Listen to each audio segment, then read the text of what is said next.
सासू माँ बदल गई। कहानी उस घर की है जहाँ बहू और बेटी को एक माना जाता था, लेकिन फिर अरे शिखा बेटा, तू रसोई में क्यों घुसी रहती है? जा, रोटी मैं बना लूंगी। नहीं नहीं माँ जी, आप बैठिए, बस सारा खाना बन ही गया है। श्वेता को बोल देती हूँ, वो खाना लगा देगी सबका। सॉरी भाभी, मेरे पास वक्त नहीं है। माँ, मुझे पैसे देना, पार्लर जाना है। हाँ हाँ चली जाना, भाभी को भी ले जाना। वो भी जाने को बोल रही थी पार्लर, पर पहले ना मदद कर दे उसके खाना लगाने में। देख माँ, वो बहू है, उसे बहू रहने देना, इतना सर पर मत चढ़ा भाभी को। श्वेता, ज्यादा मत बोला कर। बहू और बेटी में कोई फर्क नहीं होता है। जा जाकर काम कर।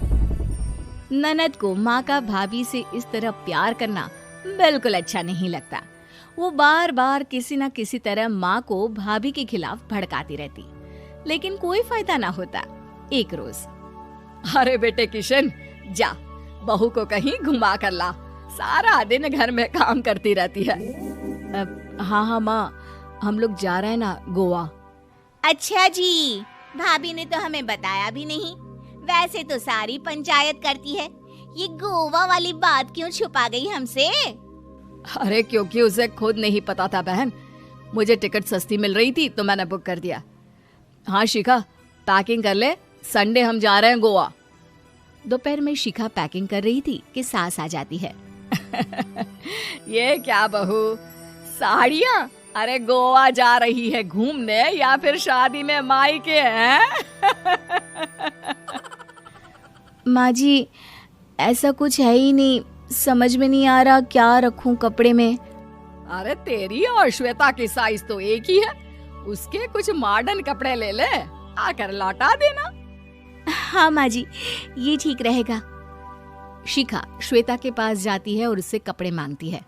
ना जी ना, मैं अपने कपड़े ना दूं, वैसे भी फैल जाएंगे मेरे कपड़े, बहुत महंगे वाले हैं।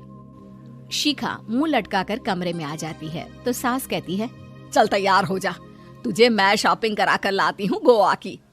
बस फिर क्या था, सास बहू निकल जाते हैं मार्केट और एक से बढ़कर एक ड्रेस खरीद कर घर आते हैं। पहले बता देती कि नए कपड़े दिलाने वाली है भाभी को, तो मैं अपने ही दे देती ना भाभी को, मुझे दिला देती नए कपड़े। देख श्वेता, परिवार का मतलब सबके साथ रहना होता है, ना कि सिर्फ अपना सोचना। वैसे भी तुझे अच्छे संस्कार सीखने चाहिए। और रही बात कपड़ों की, तो शिखा, आज से घर पर भी तू मॉडर्न कपड़े ही पहनेगी। कोई जरूरत नहीं है ये साड़ी वाड़ी लपेटने की। अब क्या था, घर पर श्वेता और शिखा एक जैसे रहते। एक बार पड़ोसन आती है। अरे बेटा, अपनी माँ को तो बुलाना, जरा बात करनी है। शिखा सास को बताती है और रसोई में चली जाती है। ये आपकी बेटी बहुत बड़ी हो गई है, इसके लिए एक रिश्ता है, कहो तो बता दूं। ये बेटी नहीं बहू है, घर में सब एक जैसा ही रहता है। वैसे मेरी बेटी भी बड़ी हो गई है, कोई रिश्ता हो तो जरूर बताना। पड़ोसन रिश्ता लेकर उन लोगों के घर आती है।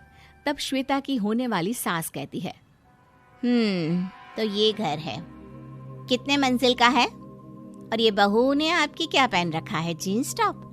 अरे भाई, साड़ी वाड़ी नहीं है क्या इसके पास?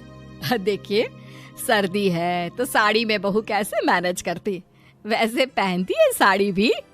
देखिए, हम लोग ठहरे पैसे वाले लोग, कोई कमी नहीं है हम लोगों के पास पैसों की, बहुत पैसे हैं, जमीन, नौकर चाकर, कार, सब कुछ है, लेकिन घर में संस्कारी बहू चाहिए, समझ रही हैं ना आप? सास कुछ कहती कि श्वेता बोल पड़ती है, हाय रे, नौकर चाकर से लेकर जमीन, कार, पैसा, हाँ, मुझे रिश्ता मंजूर है मुझे।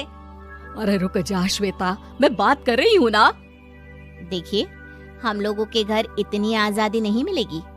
अरे हाँ कर देना माँ, हाँ कर दे जल्दी से। सास क्या करती, बेटी की शादी ऐसे घर में कर देती है जहाँ ना उनके विचार मिलते हैं और ना ही आचार। शादी के बाद एक रोज फोन पर, श्वेता बेटा, एक बार घर आ जा, बहुत दिल करता है तुझे देखने का। माँ, वो घर पर बहुत काम होता है, कैसे आऊँ? बड़ा घर है, लेकिन आने जाने वालों की लाइन ही लगी रहती है। बेटा मैं तो जानती थी उस घर का हाल, लेकिन तू ही नहीं मान रही थी। माँ देख, हर घर का यही हाल है। तेरी बेटी को यहाँ घूंघट हटाने की परमिशन नहीं है और एक तरफ भाभी स्कर्ट पहनकर घूम रही है।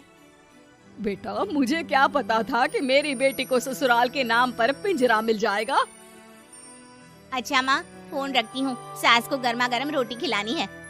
तुम लोगों की तरह नहीं कि एक रोटी बनाओ, एक सब्जी बनाओ, फिर सारा दिन फ्री होकर घूमो।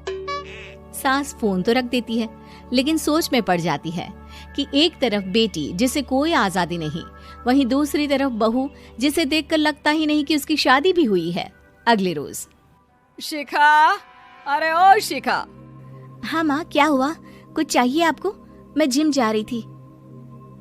जिम के कपड़ों में बहू को देखकर सास को घूंघट में अपनी बेटी का ख्याल आता है। देख बहू, घर में बहू की तरह रहा कर। इतने टाइट कपड़े पहनकर जिम जाना पसंद नहीं मुझे। जा जाकर रोटी बना। रोटी? माँ अभी तो शाम की 6 बजे हैं, इस वक्त रोटी? अब क्या मेरे खाने पीने पर भी पहरा है? अरे जब मर्जी तब मैं अपने घर में खा भी नहीं सकती क्या? बहू को अजीब लगता है। वो समझ नहीं पाती कि जो सास कल तक इतनी सपोर्टिव थी, उन्हें अचानक से क्या हो गया।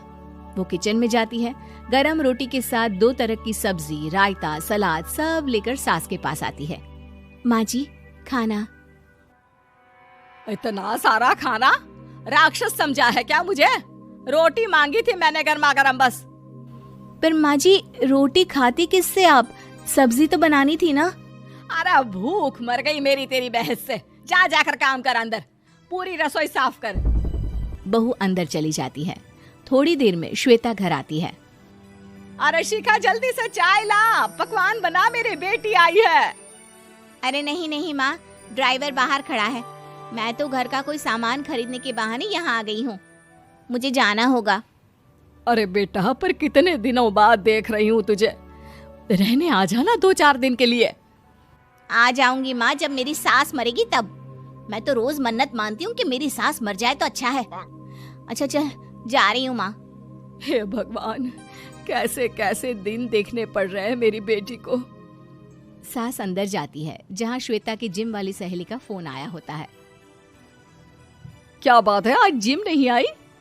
अरे पता नहीं यार, आज माँ को क्या हो गया अचानक। पर खैर कोई नहीं, लगता नहीं कि मैं अब जिम आ पाऊंगी। शिखा स्पीकर पर बात कर रही थी, जिसे सास सुन रही थी। यार ये सास ना होती ही ऐसी है।